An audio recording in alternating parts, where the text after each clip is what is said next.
Coach, I feel like you've been on the other side of those a lot this season. I guess, how would you describe the feeling those last seconds, seeing that going you guys' direction and, snapping this little skid recently? I'll just say this, that's a very good team we just beat.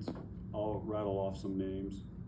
Ty Jerome, Scottie Pippen Jr., Brandon Clark, Zach Edey, Cedric Coward, John Morant, Max Prosper, Jemai Mashak, John Conchar. These guys are all out. And you see how the team is fighting. And I'm extremely proud, just like I was after the Laker game, both Laker games. This team has zero quit in it. They are fighting, they represent everything that's good. Everybody who's dressing is giving everything they have. They're fighting for each other. They never lose trust in it. They show emotion because they actually care, and they fight. And I'm incredibly happy that they finally got some type of payoff for that. Those are the feelings that I am feeling. Sure. Late in that game, you made the decision to go with Vince Williams Jr. on De'Aaron Fox, and he helped get some stops. What went into that decision, and what did you see from him in those final positions? Well, Vince has been a very reliable on-ball defender throughout his career, and also somebody who was really scrappy in those moments. And Jalen unfortunately got hit in the leg, and he was nursing it a little bit. So we made the decision to go with Vince, and knowing that that the other guys also need to support him and who the ball is going to go to. So in that situation, that was one of the situations where I said it's like guys had tremendous focus, tremendous effort in that end game to bring it home. Chris?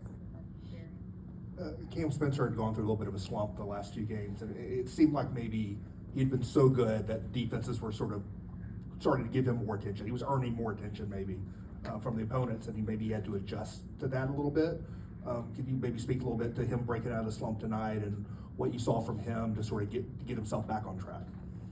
Yeah, there's always, like, he started this season off not in a big role from the other team's standpoint. I'm sure he's in the scouting report, but he's not a featured player.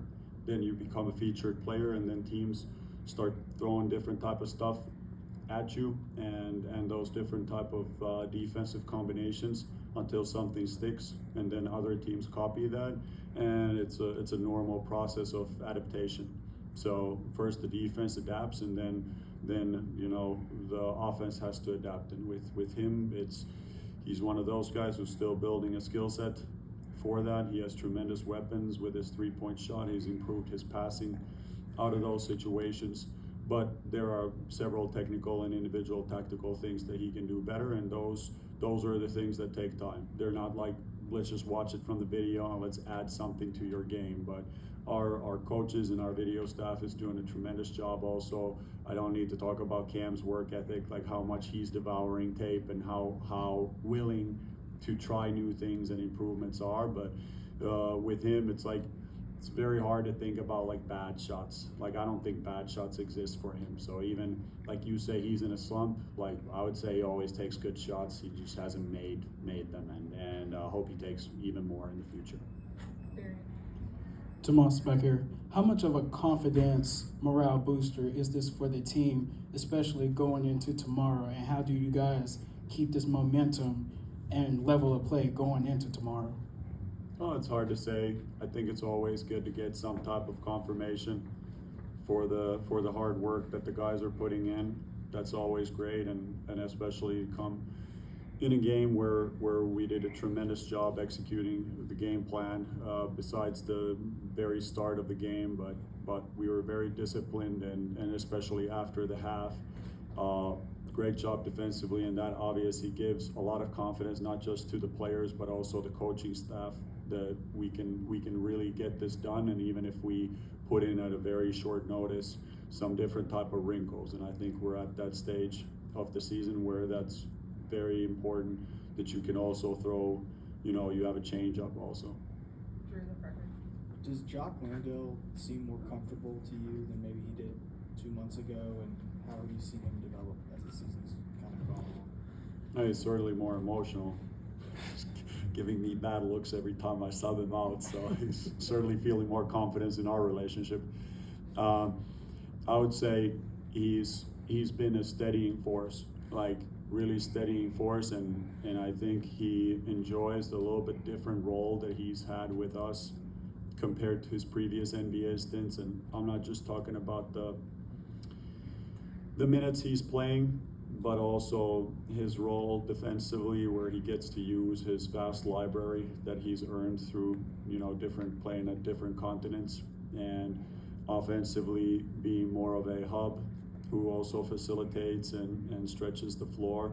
I think that's something that he's been ready for, he's been preparing, and that has now met a good opportunity. And I think he's very comfortable in his own skin, and he's one of those guys also that he every day he believes we're going to win and that we need to win.